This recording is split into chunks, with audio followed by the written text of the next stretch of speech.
Yeah, don't trust your ability to control F or go into a search bar. If something weird is going on, get those screenshots in, put them in a folder, just called screenshots, and then... Put them in a folder called Big Problems. Rebecca, the worst.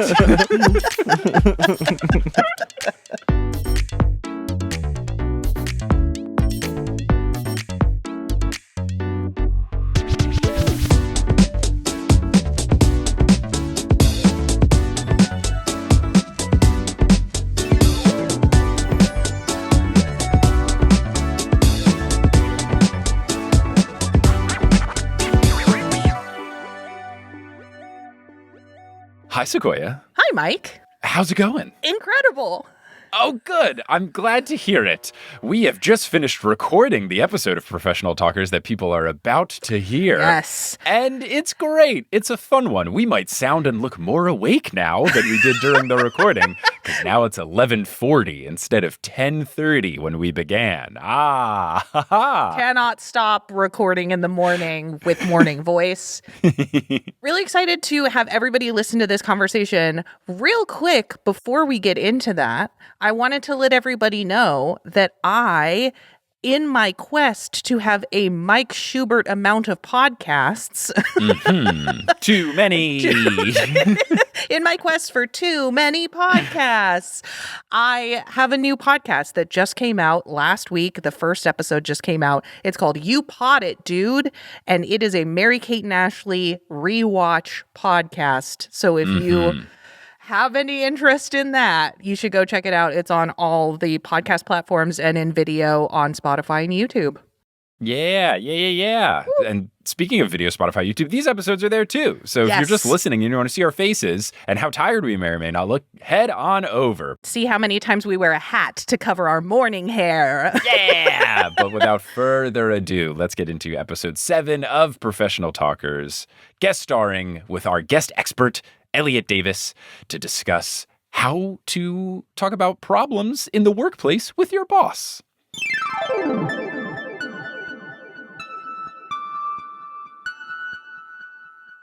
All right, as promised, we are here for another expert guest edition of Professional Talkers, and I'm very excited about this because this is a very particular, incredibly specifically chosen guest dynamic here. Curated. Though this is an odd numbered episode, meaning I do the intros and stuff, I think it does make more sense to throw it to the other two people on the call here to discuss what kind of relationship we're doing for today's episode, which is having an uncomfortable conversation with your boss, telling them that something is wrong. And obviously I'm joined by Sequoia, but we're also joined by Sequoia's former boss, ELLIOT. Whoa, who else did the recording show? Whoa. Get me that report by Monday. Or other such boss things. This will be good learning, not only for the listeners, but for me, because I've been given the short version of this. But what is the full version of the working relationship between the two of you so we can get the full context of how this conversation is going to go? Yeah. Well, it all started back in 2021. Technically, the end of 2021, I was trying to get a job in podcasting in either Los Angeles or New York, preference to New York. Correct. And my resume was, I have a Harry Potter fan fiction podcast. So I wasn't exactly sure how that was going to go for me personally. And I was applying to a lot of places. And then I heard back from ELLIOT. That's me. Who was hiring for an associate producer. It was a long interview process, and in 2022, I got the job, and I moved to New York, and then ELLIOT was my boss for When did I leave that job? 2024, January? So 2 years? Yeah. 2 years, Just under. Yeah. Just under 2 years.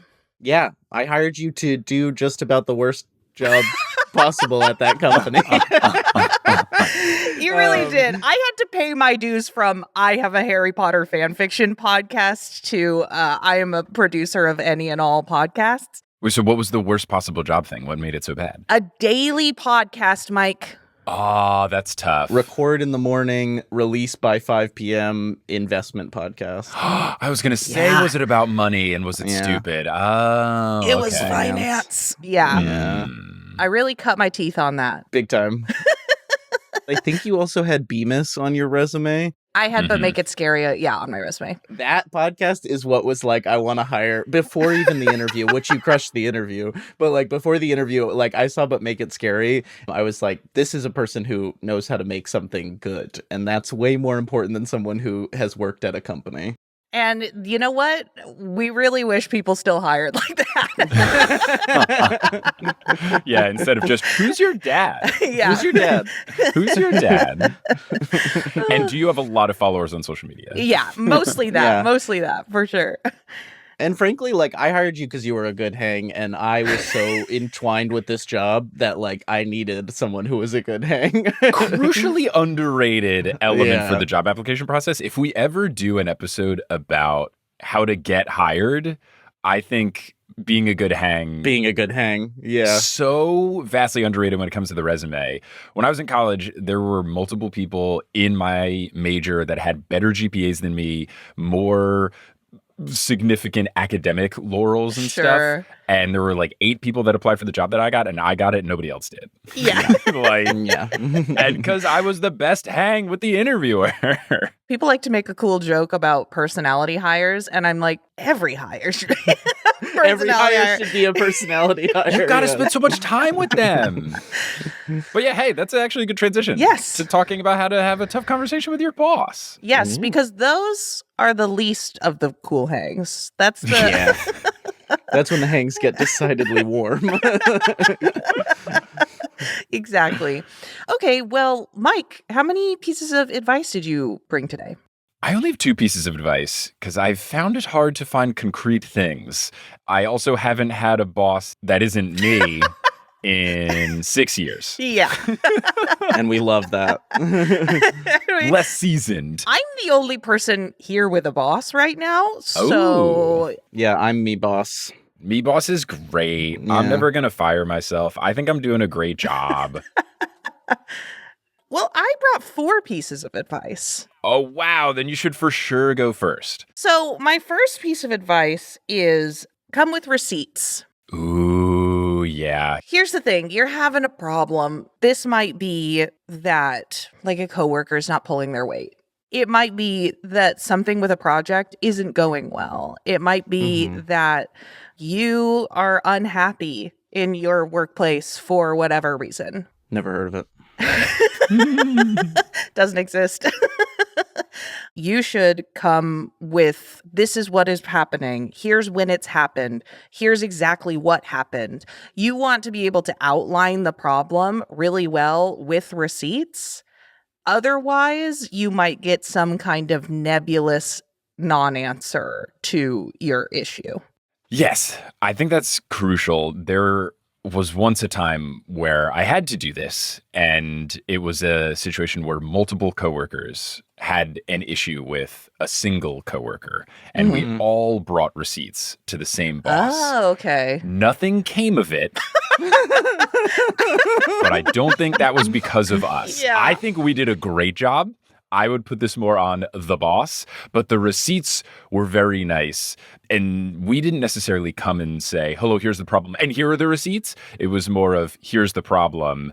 Let's talk about specific things that we're seeing with this coworker. Yeah. And then if they ask for follow-ups, then we go, look at all these cool receipts that we have. And it's easier for like when you're like a middle of the ladder boss, when you have to escalate something, you can't escalate vibe-based frustrations, but you can escalate receipts.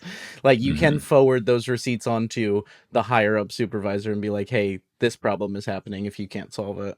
Vibe-based complaints are not valid. They're not Right. valid. Yeah. We had plenty of those kinds of conversations, for sure. Yeah. Vibe-based complaints, they exist. But the best path to like actually something getting done about your problem is to come with receipts. Yeah.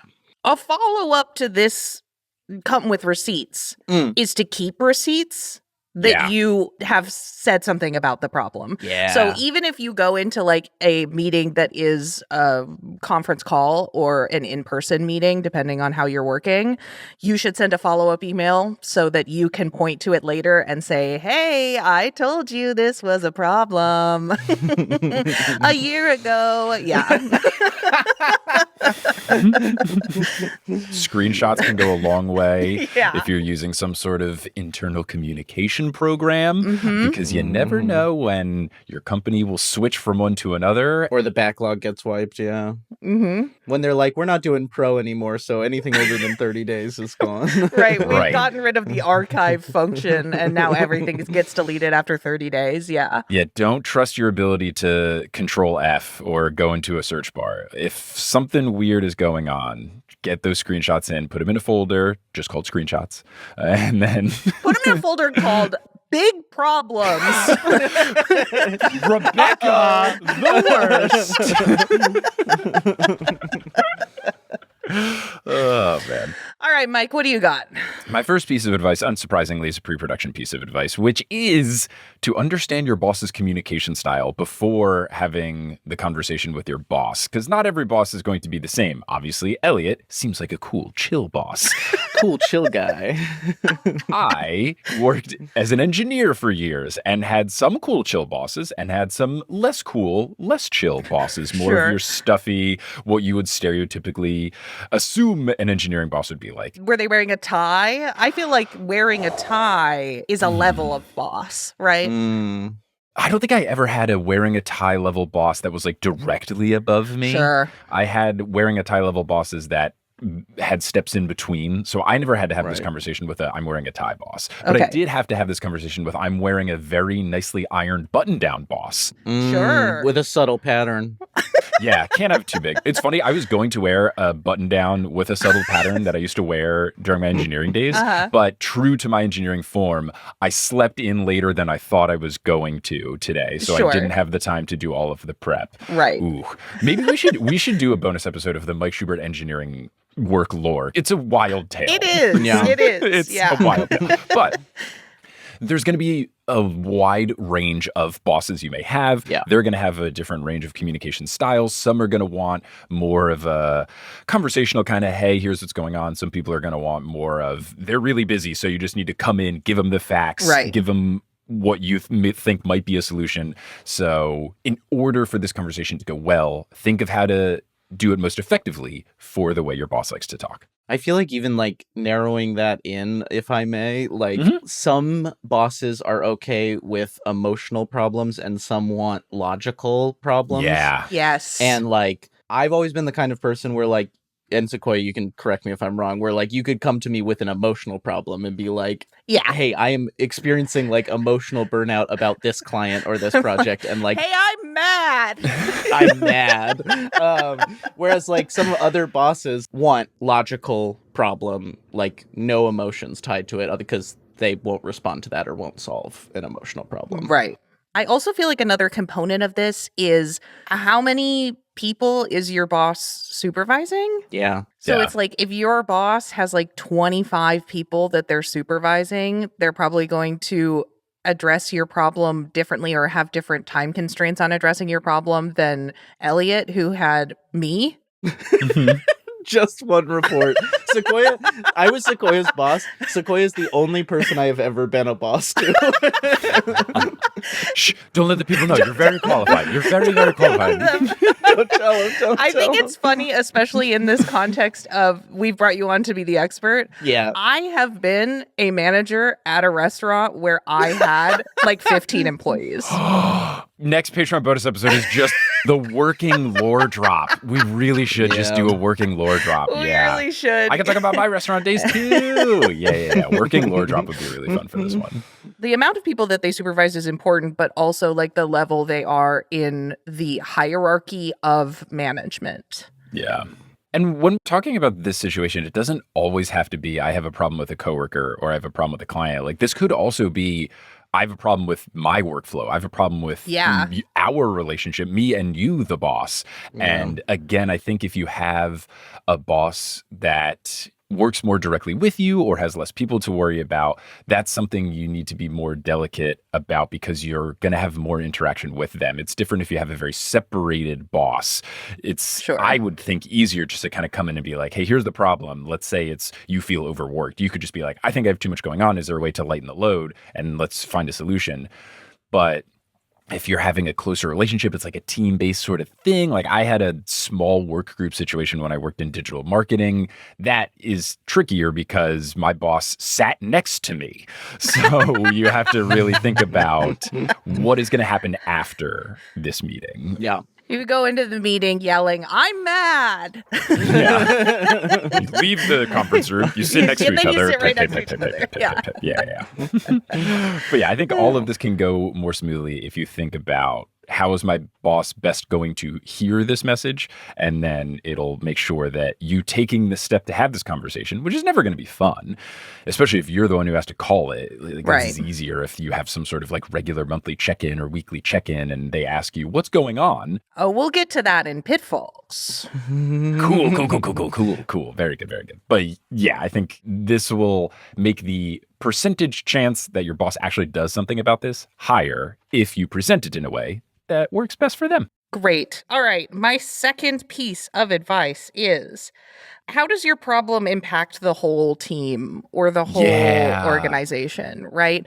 Like if your problem is just you, again, like a vibe-based problem is a problem. A problem that just affects you is a problem. If there's a way for you to say, and also, it's affecting the whole company because I'm unable to do X because my workload is too big. Or like, it's affecting the whole company because Rebecca is... because Rebecca is the worst. Yeah. Classic Rebecca. I like that that's the target name we've chosen. I've said this on my other podcast, but from doing improv for years, Rebecca is just, and no disrespect to any Rebeccas out there, it's just such a good name to say angrily because of the 3 syllables and the hard "k." Anytime I had to like sassily yell a name on stage and I had to pick one off the top, I would always go with Rebecca. Like, just hits really hard. My apologies to the Rebeccas out there. Syllabically satisfying. Yeah, so if Rebecca is messing up the reports, what do people do at work? Reports. If Rebecca's Spreadsheets. Yes, Rebecca's messing up the spreadsheets, that's affecting the whole company. The percentage chance that you get something out of this experience, that something changes, is higher if you can make it an organization-wide problem. And threaten that you're gonna make it an organization-wide problem. You come in, you're like, and I quit. I mean, no, I don't quit. I mean... I say that as a joke, but there is something to like, hey, this is gonna get bigger if we don't solve it. Like, that's not me threatening. It's just me acknowledging that like the problem is gonna get bigger if we don't solve it. Well, look, on a related note, my second piece of advice was, don't let the problem linger too long. Oh, yeah. You need to find the right time to have this conversation. I think it can be a tricky balance because naturally you're going to want for it to be more obvious. You want it to be clear. We have a problem here. You don't want to do it too early. But at the same time, you don't want to just wait. And then something has been going on for months. And then now you have a problem to solve. I've actually been on the receiving end where I once had a coworker that took issue with a way in which our work dynamic was going, but waited like 6 months to tell our boss about it. And I felt awful because if they had told me 6 months ago, I would have immediately changed. Right. And there was just bad vibes that never really fully recovered because naturally this person had kind of grown upset over the course of the months that they were stewing on this problem. Yeah. So I totally understand the instinct that it's hard, but I would very much encourage anyone out there that has a problem to really try and discuss it with your boss earlier than you might think. I 100% agree. And I will even say, like, if you're worried it's too early, I feel like this is a thing maybe you did, Sequoia, a lot when not a lot. We didn't have a lot of problems. We were fine. Sequoia, you complained so much. No, but I feel like you were really good at this thing that I would call like the pre-problem, where you'd be like, hey, I have a couple concerns about this. Right. I don't think we need to do anything yet, but if we could all keep an eye on it. Yeah. That's a great way to get in early, is just be like, hey, there's maybe a problem brewing. It's not yet something I need you to deal with, but then they have it on their agenda for like your one-on-ones to be like, hey, what about that thing you warned me about a couple weeks ago? And then it's like, oh no, it's fine, it resolved, or it's become a bigger problem. That is such a great thing to do if you have a regular check-in with your boss. Flag something early. That's really good. That's really good. And that's what a great employee does is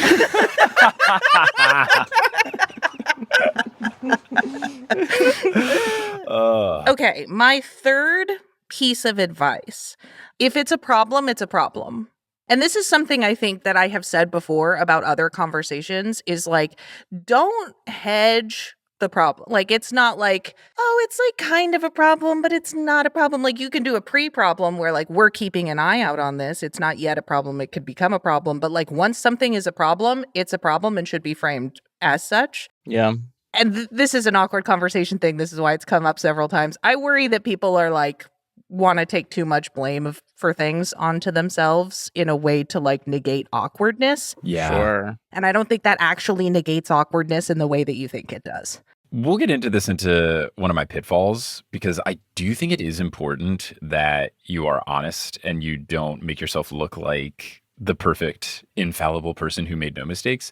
But yes, I think there is that human tendency to try and blame it on yourself. I think there's ways to do that where you aren't trying to fully absolve yourself before you even get into the conversation, but you're 1,000% right. You don't want to water it down and try and find other reasons that the problem isn't a problem. Unless you are perfect. Yeah, true. Unless you are Sequoia Simone. Unless your name's Sequoia Simone. If you're anyone else. And I would assume, like, obviously every company is going to be different, but if your boss is in a managerial type position, they should understand the dynamics. They should understand working in a group. They should understand how these things work. So your boss should also be able to recognize when a problem is actually a problem, and you should put your trust in them to know that if you're bringing it up and you are feeling these things, there is validity to it. So obviously if your boss sucks, maybe not, but in general. That's another episode. That's another episode. Give your boss some credit. Bring me back for that one. Yeah. Oh, man. Sometimes your boss is not trained on how to be a boss before they become a boss. And that's a huge problem in like the whole, in all of working, because in all of working, in all of jobs, in all of working, in all of jobs, in a corporate environment, especially, people get promoted based on how good they are at their job and not how good they are at managing people. That's like a totally different skill.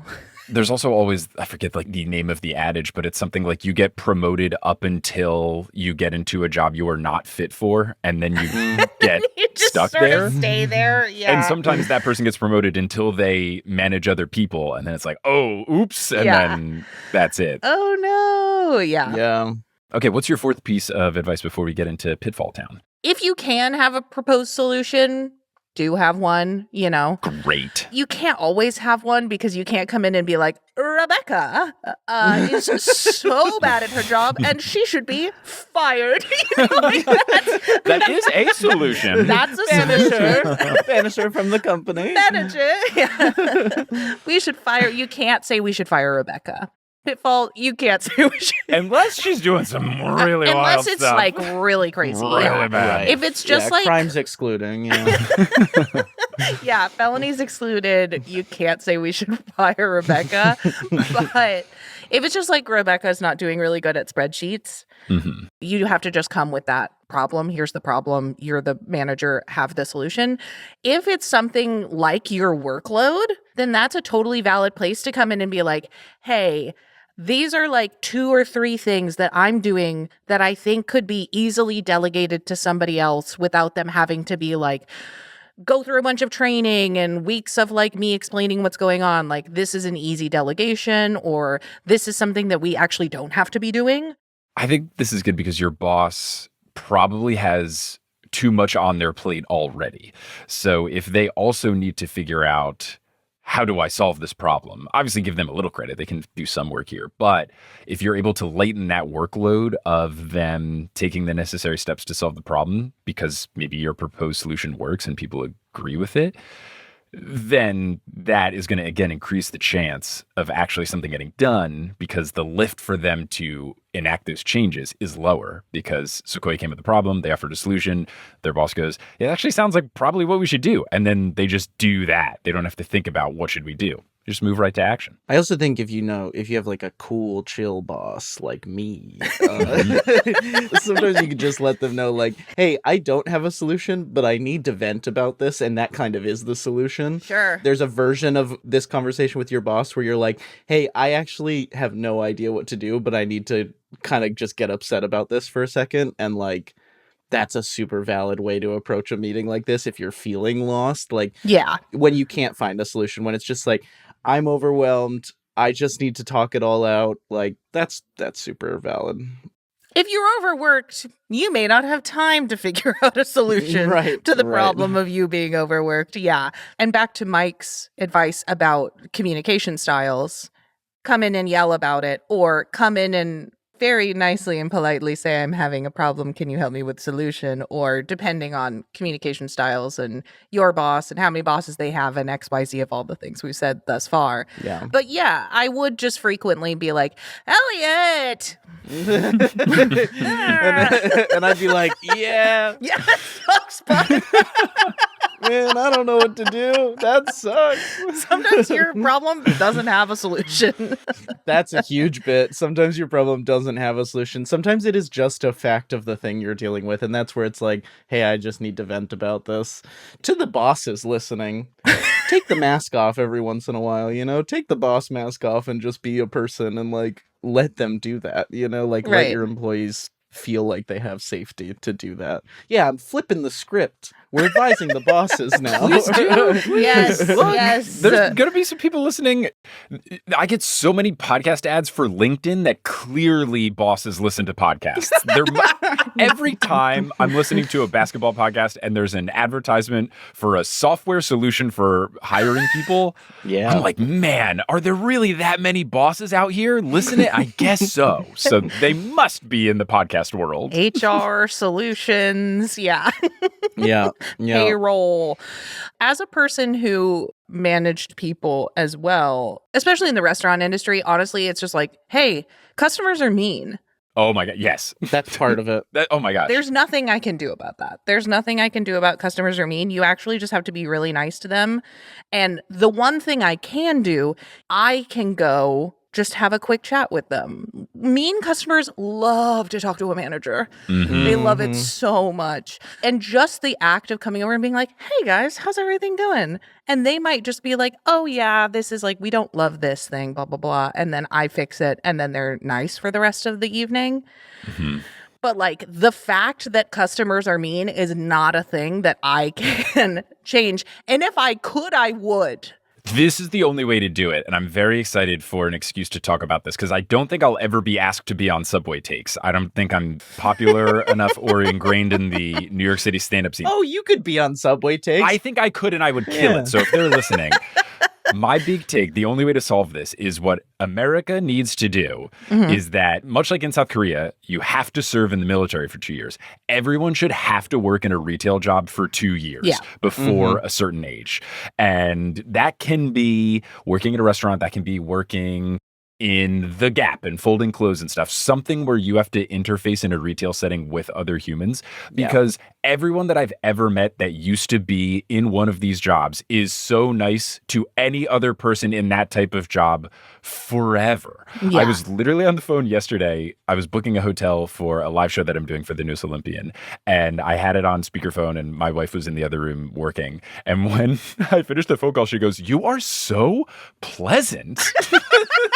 So like, yes, this person works in reservations for a hotel. Yeah. They must get yelled at 85 times a day for stuff that is not their fault at all. Yeah. If I can just be a little nice and get my very simple solution for my very minor problem and have a smile while I do it? Sure. And that's because I worked at Papado Seafood Kitchen for 3 years, and I had people be so rude to me for no good reason. So, yes, my big take is that everyone should have to work in a retail setting for 2 years. 100%. That all to say, sometimes your problem doesn't have a solution, and sometimes you just need to yell. And that's why you go into the freezer at the restaurant, close the door behind you, and scream. That was legitimately something that would be recommended at Papado Seafood Kitchen. It would be like, if you're really frustrated, go into the freezer. It was part of orientation for new employees. Yeah. This is where you go to let all of your feelings out. Scream.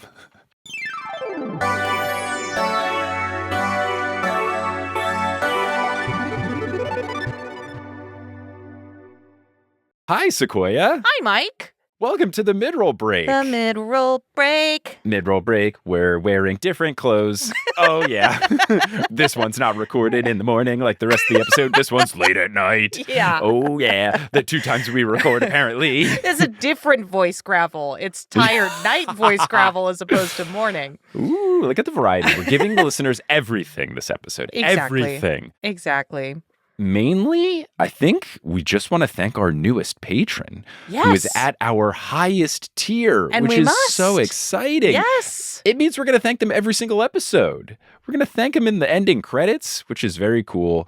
And obviously, we're appreciative to all of our patrons. But of course, we are appreciative to our newest talking protege patron, and that is Mats Furley. Mats is a wonderful human who has supported me on many of my podcasting endeavors and attended one of the live shows that I did in Europe. I believe it was the one that I did in Oslo. And I was very stressed because I had messed up the times. And I knew that it was Mats, but I was freaking the heck out. And I was like, this is not the right space in which I should meet this person. I'm too stressed to be blessed. Right. So one day I will thank Mats for their wonderful support in person. But for now, it will live on this video podcast. So thank you so much, Mats. I very much appreciate it. We very much appreciate it. Yes. Thank you so much. Yeah. If you want access to cool bonus content, other perks, or anything else for, the good vibes of supporting us, head on over to patreon.com/professionaltalkers. We did just post the bonus episode where we did the second installment of Brett Goldstein's movie podcast, Films to Be Buried With. So we answered 10 new questions about describing our life through film. So many more movies for y'all to check out. So many more. And I corrected my answer on the first one. I thought of a better answer for what is the sexiest film of all time. I won't say it on this. You got to go to Patreon to figure out what I corrected it to. Yes. But yeah, good stuff there. I think that's all. Cool. Thank you all so much for your support. You might now hear some advertisements and stuff,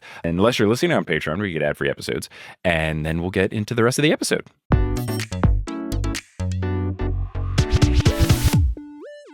Okay, I think that's it as far as advice is concerned. I think we are ready for pitfalls. Yeah, I've got 3 pitfalls. How many do you have? 2.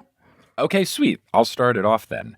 My first pitfall, we touched on it a little bit, is don't deflect. So I fully agree that you can't immediately come in and undercut your own argument by blaming yourself or watering down the problem or saying it's not that big of a deal. That being said, when you come in to present a problem, you need to be fully open and honest about how you maybe contributed to the problem, or at least if you think there might be something that is on you. I think that just gives a good impression to your boss that you have thought about it and that you are recognizing, I'm not the perfect teacher's pet, infallible person that never makes a mistake. Like, I think, and Ellie can correct me if I'm wrong, but I feel like that will go a long way for your boss, knowing that you've really thought about it and this is a legitimate concern. If you kind of go in and say, here's what I may have done to contribute to this, or here's where I might be at fault, but there is a problem and here's what's up. Unless you are Sequoia's boss who's perfect and infallible, of course. Sure. I think that's great advice. And also, 9 times out of 10, if you have a good relationship with your boss, when you do that, they're going to be like, okay, stop being hard on yourself. And you know what I mean? It's just like, or at least I feel like that's my perspective, is if somebody is admitting fault, they're probably not as at fault as they think they are. It's like, I appreciate that, but let's find the root. Right, exactly. I also feel like this happens a lot with process issues. The problem is the way that we do this thing. We're all doing it, but that doesn't mean that the way that this works is the way that it should work. And it's not like causing more problems. Yeah. One example, this did happen to me, and Elliot, you kind of jogged my memory here about it, is I had in the engineering world, this person who I had to email, he did, I don't care, this guy's not going to listen, he doesn't know how to download a podcast. He did like risk analysis sort of stuff. So basically, if you're doing something in the engineering plant and you're building something new or doing a repair of sorts, you'd have to run it by the risk guy to make sure that the safety was all there. And this dude just would send like the sassiest, snarkiest, well, actually, or you didn't consider that replies to me. And there was one particular thread where he did it multiple times. And I went to my boss and I let him know, like, hey, this guy's I think he's being really rude to me in the inbox. I don't know if I'm misreading this. And then I said, maybe I am messing up. Like, this was me trying to take my own advice here. I was like, maybe I am not sending him the proper information. But every email that I'm getting from this guy is like really belittling. Like, he's really trying to bring me down a peg, it feels like. And my boss was like, oh yeah, that guy's a dick. Like, so I think me going in and saying like, hey, I may have sent this guy the wrong information, as opposed to just immediately coming in and being like, this guy's a dick. You know, maybe this guy wasn't a dick, but in this case he was. But I think it did help that I kind of went in to my boss saying, hello, here's where I may have made some mistakes, but here's what's going on. And then immediately he let me know, nope, you're fine, all good. I feel like my pitfall is like the opposite of yours, not the opposite of yours, but in the other direction. Sure. Also try not to assign all the blame. Rebecca aside. Yeah, of course. If it's like a process problem, you know, or it's like you're overworked problem or anything like that, try not to like be like, I'm overworked and it's all your fault, or it's all your boss's fault, or like, you know, try not to be like too blamey about it, because I just think that puts you in an unfavorable light. I agree. Mm-hmm. My second pitfall was basically, don't give a problem to your boss that is not your boss's problem. You don't want to do hot potato and give them the steaming hot potato and they go, why did you hand me this potato? Because, that's definitely a concern. It could just make you look bad, but also it could just make things even more uncomfortable, because now you've identified a problem. Your boss knows that something is going wrong. Your boss can't do anything about it. You got to really think about what's the best way to solve this problem. Is it discussing it with my boss? Is there someone else I'm supposed to talk to? Like, should I be talking to HR, or should I hash this out with this coworker directly? Sure. Your company would have to have HR in order to do that. Hypothetically. But even so, HR works for your company, not for you. HR is not there for the employees. Correct. It is not to protect you. Don't fall into that trap. Yeah. Yeah, I feel like I have a pitfall that's like, it's kind of like cynical, which is like forgetting that like working sucks. Yeah. You know, it's like, it's just like a problem is a problem, but sometimes a problem's not. Like sometimes things aren't a problem and sometimes your job just sucks. Yeah. Don't confuse hating your job for a problem. Like if you hate your job, it is something you could potentially talk to your boss about at some point. And I did towards the end of my previous career. As soon as you start to blend I hate my job with problems, nothing is solvable, because you will just be like, you'll just be miserable all the time. And then every time you show up to your meeting with your boss, you're miserable. They're sad because they don't know how to help you. Right. Jobs are a trap. Jobs are trash. And if you have a boss, I'm so sorry. Yeah, it's a good point. Like sometimes there's just elements of the job that suck and you kind of have to roll with it. But if you do hate your particular role and you're at a big enough company with different roles, maybe the conversation you have with your boss is, let's find me a new position at the company. Yeah. Take the time to really think about the problem, and maybe it's you shifting lanes. And maybe it's you need a new job. Yeah, it might be a leave thing. And even then, like, if you have a good relationship with your boss, they can be helpful in that process too. Yeah. I know no one like wants to admit that in a corporate structure, but like managers sometimes can be your advocate in leaving a job if it's not the right fit, because that'll make their life easier. They don't want you there if they're miserable. So yeah, you're probably not getting as much work done you're not getting as much work done if you hate your job. Yeah. I have another pitfall here. We talked about doing this in like your one-on-ones. If you have a one-on-one, do it in your one-on-one. do not make an extra meeting. Yo, correct. Huge. Extra meetings, we don't need them. We don't need them. Meetings we might not need. Also terrifying. Also terrifying. A meeting that's just called one-on-one with Jonathan. Oh boy. Wow. And it just appears no. on your calendar. Oh god, my blood pressure. I mean, yeah, it's different if your boss is getting this book. I'll tell you what though, even from the boss perspective, that's freaky. Like if your direct report puts an out-of-pocket one-on-one from nowhere with no explanation, I'd be like, oh god, they're quitting. They hate me. They don't want to be here. That's for sure what it is. The only time I've ever had to do it is when I told my engineering boss that I was leaving to go to New York for a podcasting job. And he was like, yeah, that makes sense. Your girlfriend lives in New York and you don't seem to like it here that much. You're a podcaster. Yeah. Oh, he did not know that I was a podcaster. I kept that under wraps because I would sometimes do podcast stuff at the company. Allegedly, hypothetically.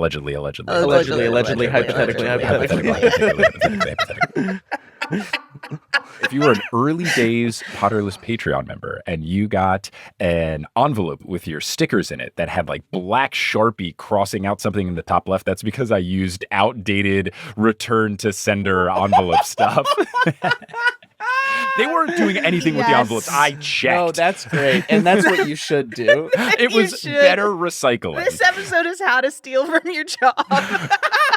Honestly, the problem is I'm so anti-corporate that now that's what I want to turn the episode into, is just be like, you know what you should do? Team up with your boss to unionize if they're a low enough level on the Yes. Yeah. The only time I ever put this meeting on my boss's calendar was when I was leaving. And then on the flip side, if you get this from your boss, it's either I'm getting promoted or I'm getting fired. And it's either the best or the worst. Yep. So yeah, I fully agree. If you have some sort of regular meeting, definitely do it during then. That's when you're supposed to have it. If your regular meetings are infrequent, maybe they are quarterly or monthly, and you don't want to wait a full month or multiple months, then you can kind of soften the scheduling of it by saying, hey, I know we're supposed to meet on the 20th, but can we have a quick check-in on the 6th? Can we move this? Can we, And a similar thing is if you do have this monthly, weekly, whatever check-in type situation, that's where our advice of raise the flag early really comes into play. Yeah. Really don't let stuff fester. If you have these meetings, it's great. And if you don't have these meetings, maybe schedule something with your boss to have some sort of a regular check-in. You should be having these meetings. You should be. That will make every conversation less awkward. Even if it's every other week and 50% of the time you walk in and you go, I'm good, are you good? It also gives your boss the opportunity to bring up anything that they might be feeling. Like it just reduces awkwardness all around. Regular check-ins are so good. And I guess I've kind of been a boss because I've had a couple of interns work for me podcasting-wise. And anytime I did everything in my power to open the floors of communication, that just made things go so much more smoothly. And I tried to do that as a boss, was just like, message me about anything big or small. I would always be asking how you're doing. So if you are going to do this to your boss where like that communication is frequent, it's going to make things so much easier. I feel like I know we're out of advice. Sorry. Sure. You're good. I would add a piece of advice here that is like, the key to not having awkward conversations is not having an awkward relationship. And so like as much care as you can give to just having a generally good relationship with your boss, it will make when you have to have the hard conversations way easier. So like do a good job and like be a good hang and like be communicative when things are good. Yeah. So then when things are bad, it's just so much easier if you already have like an established relationship. Mm-hmm. One-on-ones are one of those things that I like wish from the corporate world would like transfer into the like retail, customer service, restaurant world. Because they don't really do that. They really don't. And I think that would be like the one thing that I would transfer over. And also, me and Elliot used to have weekly one-on-ones. And I would say 80% of the time on those, we were just like, what are you doing this week? What's up? How's life? Yeah. We rarely needed to meet about work stuff because we were slacking about everything. All the time. Oh, slacking the messaging tool. Slacking the messaging platform. Not slacking off. Allegedly. Allegedly. I kept our one-on-ones to half an hour, like long after they could have been 15 minutes. And Oh, usually we went an hour. Yeah. Allegedly. Yeah. My last pitfall, pretty quick. Don't go into this solo if you don't have to. If you have a coworker that you can talk about this with beforehand, if it is a group situation, if it's something that affects people beyond you, try, if the situation calls for it, to talk to other people about it. If you want to, you can have a group conversation with your boss. It doesn't have to just be a one-on-one. Don't feel like you got to put all the burden on you to solve whatever this problem is if it's something that affects more than just you.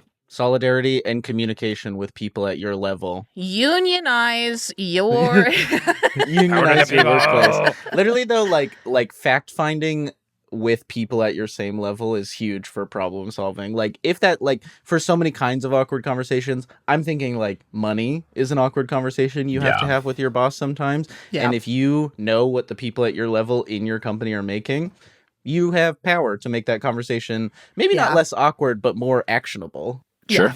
Talk about how much money you make in the workplace. Talk Always. to your coworkers. Talk about it. Everybody talk about it. Always. Yes. Always, always, always. I'm slipping worker solidarity praxis as much as I can. And you should. And that's what you're here for. Correct. I'm representing the bosses, and this is what I'm doing. You're changing the narrative. Yeah. Changing the narrative. Wait, I have one more pitfall. Go for it. Don't keep like throwing yourself at a brick wall. And what I mean by that is sometimes bosses are dicks. Yeah. And every conversation forever is going to be awkward with them. And like sometimes there's nothing you can do about it. And that either means you need to leave that job or, you know, change managers at your company if you have the flexibility to do that. But like most people are good, but there are a few people out there who every conversation to eternity with them will be awkward and bad. And trust your gut. Don't make yourself crazy, like throwing yourself at it. If you try everything we talked about in this episode and you're still having a bad time, it's probably them, not you. Yeah, that's really fair. Well, Elliot, those are all fabulous contributions that you made today. Thank you so much for coming on this podcast. Thank you for having me. This was so fun. People will recognize your name from the credits. Yeah. The beautiful artwork. Oh, Yeah. so good. Oh, right. I forgot for a second. Incredible. But you also do a lot of other things. So where can the people find you? What are you up to? I am online everywhere at More Blueberries. I'm a game designer and a podcaster myself. You can hear me on My First Dungeon and Talk of the Table, which are 2 tabletop role-playing game podcasts. You can buy my games at moreblueberries.shop. My big release, The Time We Have, comes out October 14th. Very sad little zombie brother card game. You'll have to go check it out.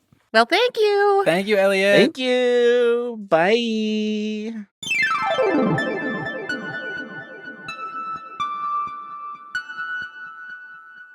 Wow, what a wonderful chat with Elliot. That was very fun and delightful. Seems like a great boss. I would have loved to have Elliot as a boss. Elliot was the best boss imaginable, so I'm really glad we got him to come on today.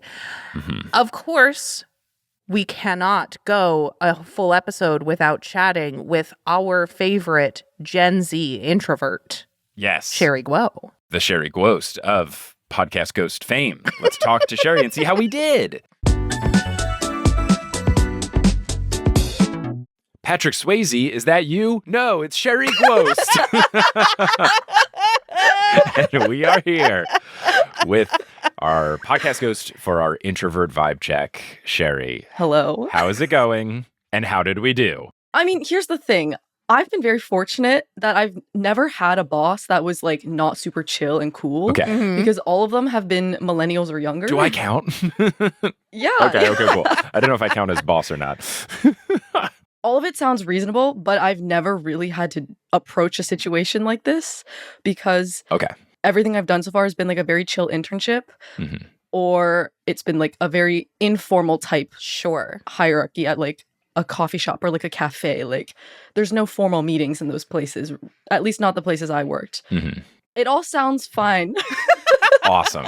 I love that. Good, I love good. that. I think the thing that stood out to me the most was the have solutions prepared, because the worst thing for an introvert is to be deer in headlights when you're confronted with something you haven't prepared for. And I feel like the times that you and I have had conversations, whether it was internship time or just like with our current you editing TNO relationship, I feel like the things that have gone the most smoothly is when like you've come with some sort of situation and then there at least was some sort of next step, because we've talked multiple times about like paying you a wage that feels fair given, you know, how much work's going into the edit, how quick the turnaround time is expected, et cetera, et cetera. Like we've had two separate conversations about it where it was effectively you being like, hey, can I get a raise?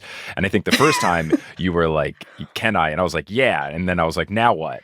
Like, but then the second time it was basically you saying, hey, sometimes the episodes take really long and sometimes they don't, usually if it's a live show or not a live show, because the live shows are longer. We very quickly arrived at, well, you just tell me when it takes a long time and honor code system and I'll pay you more for those episodes. I feel like that second time we had more of a plan ready to go, as opposed to the first time I was like, yes, but I've never given someone a raise before. What do we do? I want to give it to you, please, but also, what do we do? Yeah, I was like, I've never asked for a raise because I've never been in a job long enough where that was warranted, because they were all internships that were 10 weeks long where you don't have a raise, you have a stipend. Right. I got paid $600 for one internship that was over 3 months. That one wasn't mine, everybody. Mine was not that. No. That was a school internship during COVID where everything was online. So they were like, we can pay you half what we normally pay. That was how much you made total over the whole thing? Yeah, because it was a stipend, because it was an unpaid internship. So the stipend was supposed to cover whatever living costs meant, but it was like a during school year one. So they were like, we can just pay you less. Oh, boo. But this was like the school like office. Like it wasn't my actual boss because they had no control of that. Right. It was just, this is the max amount they will give us. Sounds bad. Doesn't sound like the way my LLC runs things. Yeah, one thing we didn't talk about in the episode that I was explaining the episode to somebody, since we recorded it a little while ago. I was talking to somebody and I realized we never talked about the idea of like your boss is often sometimes now your peer, especially because like career trajectories aren't real anymore. So it's like me and my current boss are the same age, you know? Yeah. Right. Or you'll have the situation when I worked at the digital marketing company, my boss was younger than me by like a couple of months. And even my dad, towards the end of his engineering career before he retired, his boss was like significantly younger than him, you know, like boss in his 40s and my dad was in his 60s. Yeah. So I think the big thing with that is just like, that's the proper version of age is just a number. Like it doesn't really matter. I mean, it doesn't signify anything. It just means that you're in the same generation and you sort of speak the same language in a way that I think makes it easier than if you like are of different generations. Then like that's when you get that weird like Gen Z versus Gen Xers and nobody knows how to work anymore and blah blah blah. That's how you get that weird stuff. But like it's almost kind of just easier when you're of the same age group. Right. And one of our pieces of advice was tailor the message to the boss. So I feel like that can kind of hit that. Yeah. The other thing I'm realizing, but this should be a separate episode. We didn't cover how to ask your boss for a raise. I think that should be in its own episode. I think it should too. And Sherry, you'll be our expert, which is ask for it. And then your boss goes, yeah, dude, cool. Yeah, dude. You're so good at editing. Go for it. Nice. I also asked you how you were doing, Sherry, and you only said about our episode. So how are you doing? Actually, I was at the ER last night, but it's cool. It's cool. What do you mean it's cool? It's cool? It's cool because the ER actually stands for the electric roller disco. No, it's cool because I maxed out my health insurance in February this year, so it was a free visit. Oh, just do all the stuff. Get that acne medication. Go. Exactly. That's why I started Accutane, because it was free. Oh, I broke my arm in February once, and I was like, give me all the retinol, baby. But they didn't even mention a concussion, so like, we think it's okay. Basically, I was leaving my friend's place, and the like door to the building was one of those like wave or tap to open doors. And when I pulled it open, the magnet that like keeps it closed fell on my head. Like off the door? What? Yeah. It's like a 5-pound like metal brick. Bro, sue the building. Perhaps. That's like open and shut. I'm not a lawyer. But I am on a softball team where everyone else is a lawyer. You are, famously. You want to come to my playoff game and ask everybody what's up? Sure. The person who I was at their place was like, yeah, if you want to sue, like, I'm so down. Do it. Oh, my God. You should. You should totally Do it. But actually, this is a great segue back to the podcast. The dating advice really works, I will say. Are you getting married? Not quite. Okay. Not quite. That would be wild. That would be ridiculous. Okay, wait, but the dating advice worked. The, like, be authentic one. Yes. Because before, I was just like a soulless version of a palatable person. You're a ghost, so. Yeah, exactly. I think that's just soul. Oh, Only sorry. soul. How could That's I? full soul. Yeah.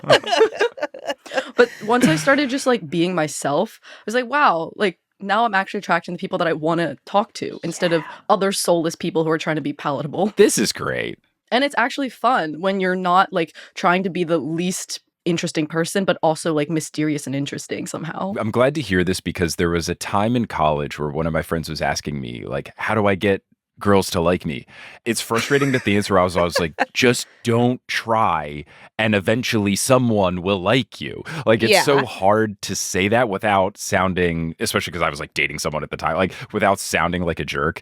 So good to know. Good to know. But it is true. It is true. Once my Hinge profile wasn't bland and soulless, people were actually swiping on it. Yes. And I did something mean to our introvert. Sherry very kindly came to my stand-up show. Oh, amazing. That's so cool. Sequoia is the funniest person I've ever met, and I will die on that hill. Look, thank you I so co-sign much. It. Thank you. I was doing some stuff about dating, so I kicked it off talking about how I don't date and then saying, my friend Sherry over there is going on a lot of dates right now. And then everybody looked at Sherry and clapped for Sherry. Yes. So it was great. Absolutely love it. All right. Thank you, Sherry. Thanks, Sherry. Bye.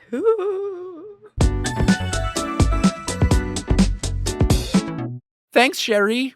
Wow, what lovely folks we have come into the podcast. Good chats, good times. Always a good hang. And that's important. Always a good hang. It really is. It really is. Gosh, what a fun episode about potentially an unfun subject. Usually an unfun subject. Most of the time an unfun subject. So we hope this helps you all out. Yeah, I think this could be a really helpful one. I am very much enjoying seeing the comments on Spotify and YouTube and social media of people talking about how helpful our advice has been. Yes. It's very cool because, obviously we wanted to do that, but kind of goal number one was to be funny. So for us to be helpful is really awesome. Cool and fun. Yes. That's the cherry on top. So please keep leaving us those comments. Please do. And leave us reviews. Do all the stuff. Support us on Patreon. Do that, please. We're going to do that episode we talked about with work lore drops. Yeah. But all of this is to say, thank you for listening. We really appreciate you doing so. Sequoia, good talking to you. I'll talk to you soon. And listeners, we'll talk to you soon as well.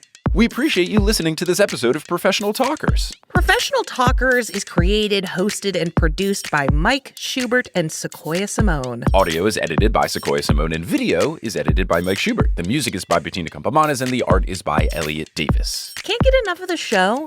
Get access to loads of additional content like ad-free episodes and bonus episodes as a thank you for supporting us at patreon.com/professionaltalkers. Thank you to our talking protege level patron, Ginger Spursboy. And if that's still not enough, follow us on social media. We're at ProTalkPod on Instagram, Blue Sky, and Twitter, or you can check out our website, professionaltalkers.com. If you want to watch video versions of these episodes, you can find those over on Spotify as well as our YouTube channel, youtube.com/@professionaltalkers. We'd love it if you would subscribe to and rate the show on your preferred podcasting app, and we'd be especially grateful if you talked about the show to your friends or talked about it on social media. Word of mouth helps new shows grow. Special thanks to our producer-level patron, Mats Forley, who is supporting us at the highest tier, the Talking Protege tier of the Patreon. Talk to you soon.